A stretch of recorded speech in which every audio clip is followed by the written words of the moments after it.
Back in the late 80s, I did a trip around the world, and one of the most beautiful places I went to was the city of Kathmandu in Nepal. At that time, Kathmandu was this terracotta, mountain-surrounded, paddy field-surrounded kingdom that was so beautiful I never wanted to leave.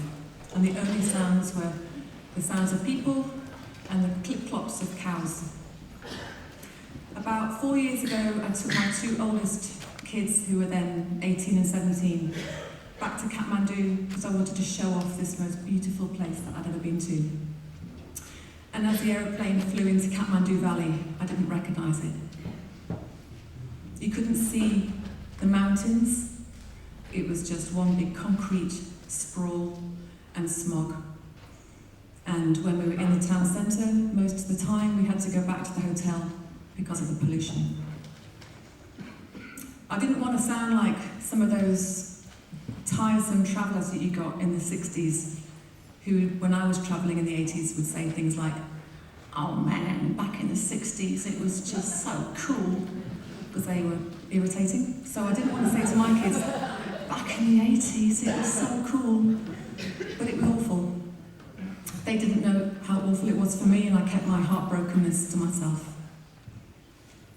Another thing that happened to me on my trip back in the late 80s was I went to the Great Barrier Reef, and I think it was probably one of the most life-changing experiences of my life. In the 1 hour that I was below the surface of the water, I entered this amazing Technicolor landscape of beautiful fish and coral and plants and animals. And it was the first time that I actually really thought that there must be a God, because why on earth else would these creatures and this plant life be so beautiful? It didn't need to be that beautiful. There was no rhyme or reason why it had to be that beautiful. And I had this overwhelming sense of the fragility of that ecosystem, how fragile it was. I wanted to protect it forever.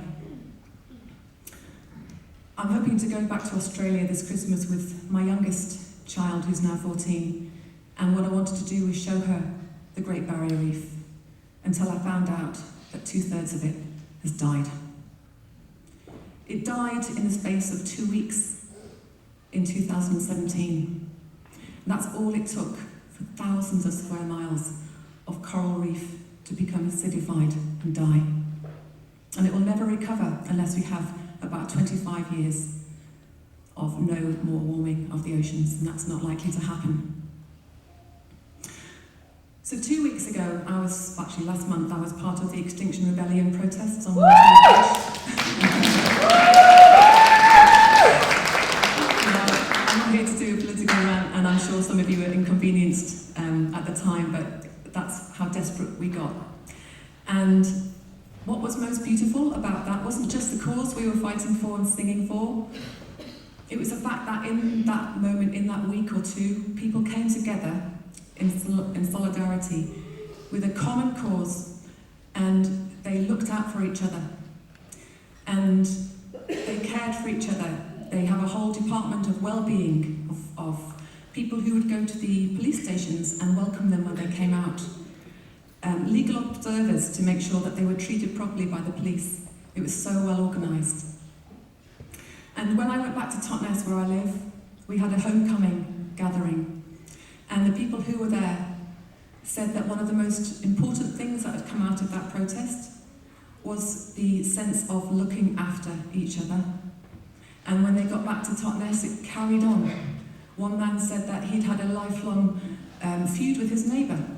And when he got back, he just thought, what's the point? This is silly. And he made friends with his neighbour. It happened a few times, different people saying the same thing. And it occurred to me, and I'm sure it occurs to everybody, that we can't look after each other if we don't look after our environment, and we can't look after our environment if we can't look after each other. The two are completely interdependent. And that's what we need to do as a human race, is to care for each other again. So that's what, in a way, this show is about. It's about the interconnectedness of each other to the other human beings on the planet, and also to our environment. And it tracks a few key milestones of how we actually got to this place, which in a way is a tipping point. We can either carry on as we're doing and go under, or we change our ways. And we have all the potential to do that. We've got some new spoken word commissions for the London shows. Vanessa Kazuli, Cheryl Moskowitz and Luke Miller will be doing their own creations. And we have singers from the wonderful new YVC Youth Choir, Stratford-based, who will be singing a couple of songs with us. I'd like to ask you if you could refrain, if possible, from clapping in between songs and readings in the show. If you can, go all the way through to the end, but if you feel moved in the moment to clap, I'm not going to hold it against you. So, without any further ado, I would like to welcome to the stage the London One World Choir.